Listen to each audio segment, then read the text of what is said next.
جناب علی خوش آمدید کہتے ہیں آپ کو. جناب قبلہ مفتی سہیل امجدی صاحب ہمارے ساتھ ہیں. وظائف کا یہ سیگمنٹ ہے. مفتی صاحب خیریت سے ہیں؟ ٹھیک ٹھاک ہیں؟ الحمدللہ آپ ٹھیک ہیں؟ خیریت سے؟ الحمدللہ الحمدللہ.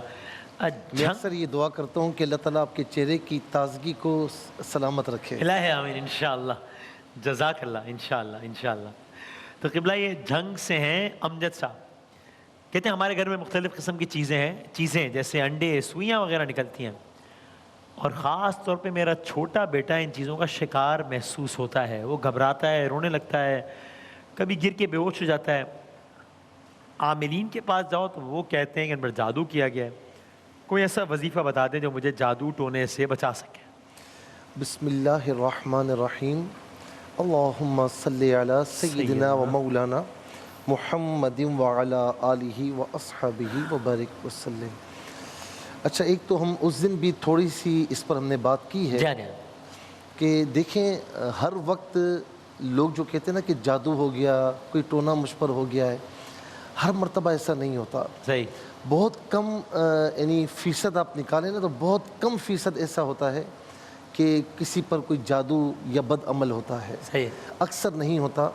اکثر تھوڑا سا آپ ڈیپتھ میں جائیں تو وہ شخص یا تو کوشش نہیں کرتا یا سست اور لاپرواہ گھر میں پڑا رہتا ہے.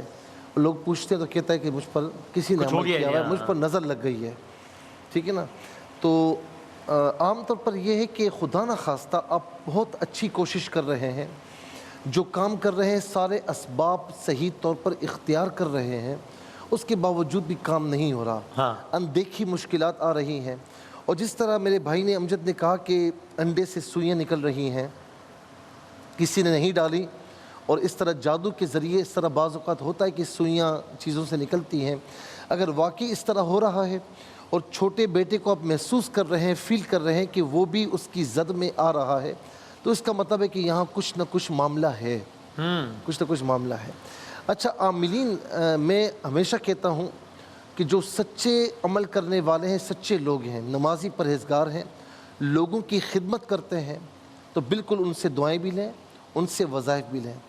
لیکن یہ جو عاملین بیٹھے ہوئے ہیں، ہر ایک عامل بنا ہوا ہے. میں آپ کو بتاؤں کہ اب مجھے پتہ نہیں کہ بتانا چاہیے یا نہیں. میرا ایک کلیگ تھا جو ابتدائی درجے میں ہی بھاگ گیا، نہیں پڑھا اس نے. تقریباً 10-15 سال کے بعد مجھے ملا تو وہ عامل بنا ہوا ہے. تو میں نے اس سے کہا، میں نے کہا بات سن، یہ جو رش لگا ہوا ہے تو کرتا کیا ہے؟ تو نے تو پڑھا بھی نہیں ہے. تو کہتا ہے بس سہیل بھائی چھوڑو نا، بس یہ کام جس کا کوئی کام نہیں ہوتا اس کا یہی کام ہوتا ہے. ہاں، لوگ اس کے پاس جا بھی رہے ہیں. اچھا، دکان لگی ہوئی ہے؟ دکان لگی ہوئی ہے، دکان چل رہی ہے اس کی. تو بہرحال ہر کوئی عامل بنا بیٹھا ہے. ہوتا کیا ہے کہ جو لوگ ان کے پاس جاتے ہیں، دیکھیں جان مال لٹنا تو یہ عام سی بات ہے، عزت لٹنا عام سی بات ہے، معاذ اللہ. ایمان تک لٹ جاتا ہے. ان سے کہیں نا کہ آپ کہنے جادو ہے تو اس کو توڑ کر دینا، اس کو ہٹا دیں. وہ پر لے آؤ، اس کی آنکھ لے آؤ، اتنی جو ہے نا وہ زعفران لے آؤ، وہ چیزیں لے آؤ. وہ بیچارہ کہاں سے لائے؟ چلو ٹھیک ہے، مجھے پیسے دے دو، میں کر لوں گا. اللہ رب العالمین ہمیں محفوظ و مامون فرمائے. اس میں جتنا بولیں کم ہے، لیکن ہمارا کام ہے کہ نشاندہی کریں کہ بھائی اس طرح نہ جائیں، اب اللہ کی بارگاہ میں آ جائیں. اور یہ جو میں وظیفہ آپ کو بتا رہا ہوں، اس وظیفے کو عام نہ سمجھنا کہ جی یہ فلق اور ناس یہ تو بڑی آسان ہے، یہ تو 2 منٹ میں پڑھ لوں گا میں.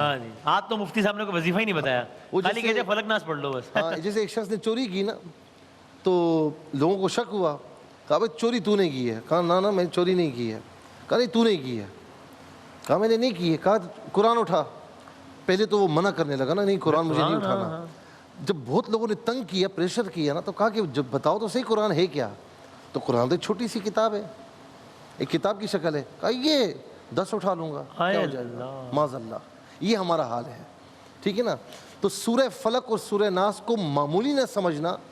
حضور نبی کریم صلی اللہ تعالیٰ علیہ وسلم پر جب لبید بن عاصم یہودی تھا اور اس کی بیٹیاں تھیں، انہوں نے جادو کیا تھا. اچھا، آقا علیہ السلام اس سے محفوظ ہیں، لیکن تعلیم امت کے لیے کہ امت پر ہو تو وہ کیا کرے. تو آقا علیہ السلام پر کچھ اثرات بھی ظاہری طور پر رونما ہوئے.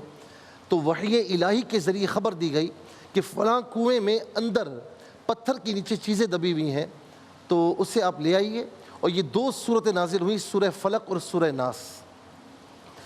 مولا علی المرتضیٰ رضی اللہ تعالیٰ عنہ کو بھیجا، وہ پانی ہٹایا گیا تو پتھر کے نیچے سے حضور نبی کریم علیہ السلام کی منہ مبارک، کنگھی مبارک کے کچھ دندان تھے، اور ایک جو ہے وہ کمان تھی یا ڈورا تھا، اس میں 11 گریں لگی ہوئی تھیں، ایک پتلا تھا اس میں 11 سوئیاں چبھی ہوئی تھیں۔ حضور نبی کریم علیہ السلام اس کی تلاوت فرماتے رہے۔ سورہ فلق میں 5 آیات ہیں اور سورہ ناس میں 6 آیات ہیں، ایک ایک آیت پڑھتے رہے، گرہ کھلتی رہی اور وہ جادو ختم ہو گیا بالکل۔ تو یہ علماء فرماتے کہ اتنا مجرب ہے کہ یہ ہو نہیں سکتا کہ آپ نمازوں کی پابندی کے ساتھ اس کو پڑھیں اور جادو دور نہ ہو، ایسا ہو نہیں سکتا۔ اس میں 2 چیزیں ایڈ کروں گا، ایک تو یہ ہے کہ 7 مرتبہ سورہ فاتحہ پڑھ لیں، صحیح ہے، اور 3 مرتبہ سورہ بقرہ کی آخری 2 آیات، ٹھیک ہے، ٹھیک ہے؟ صحیح، سورہ بقرہ کے بارے میں کہ جس گھر میں پڑھی جائے شیاطین جنات بد اثرات وہاں سے دور ہو جاتے ہیں، واہ واہ، سبحان 3 اللہ، مرتبہ وہ پڑھ لیں، اور 3 مرتبہ یہ سورہ فلق اور سورہ ناس، بلکہ نہیں 11 مرتبہ پڑھ لیں اس کو، ٹھیک ہے، 7 مرتبہ سورہ فاتحہ، اور 11 مرتبہ 3 یہ، مرتبہ سورہ بقرہ کی آخری 2 آیات، اور 11 مرتبہ یہ پڑھ لیں۔ اول آخر 3 بار درود شریف پڑھ کے اپنے اوپر دم کریں۔ گھر میں جس شخص پر آپ کو ہے کہ اس پر جادو ہے یا شک ہے تو وہ دم کیا ہوا پانی ان کو بھی پلائیں، خود بھی پئیں، اور گھر پر شک ہے تو گھر کے چاروں کونوں پر وہ پانی چھڑک دیں۔ 11 روز تک یہ عمل کر لیں، انشاءاللہ کیسے ہی جادو کیوں نہ ہو دور ہو جائے گا۔ اور اس کے ساتھ یا حفیظو یہ اللہ تعالیٰ کا صفاتی نام ہے۔ حفیظ کہتے ہیں حفاظت کرنے والا۔ ہم گارڈ رکھتے ہیں نا، لیکن بعض اوقات پھر بھی بندہ مارا جاتا ہے، خدا نخواستہ، لیکن اللہ رب العالمین وہ محافظ ہے، الحی القیوم، ہمیشہ زندہ، ہمیشہ قائم رہنے والا، لا تاخذہ سنۃ ولا نوم، اسے نیند اور اونگ نہیں آتی، اور آخر میں ولا یعود حفظہما، 2 جہاں کی حفاظت اسے تھکاتی نہیں ہے، ٹھیک ہے نا؟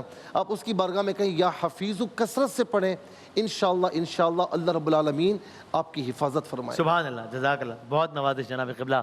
مفتی سہیل امجدی صاحب ایک وقفہ لیتے ہیں اور اس کے بعد انشاءاللہ دیگر علماء کرام میں تشریف لا رہے ہیں، آپ کے سوالات، علماء کرام کے جوابات انشاءاللہ۔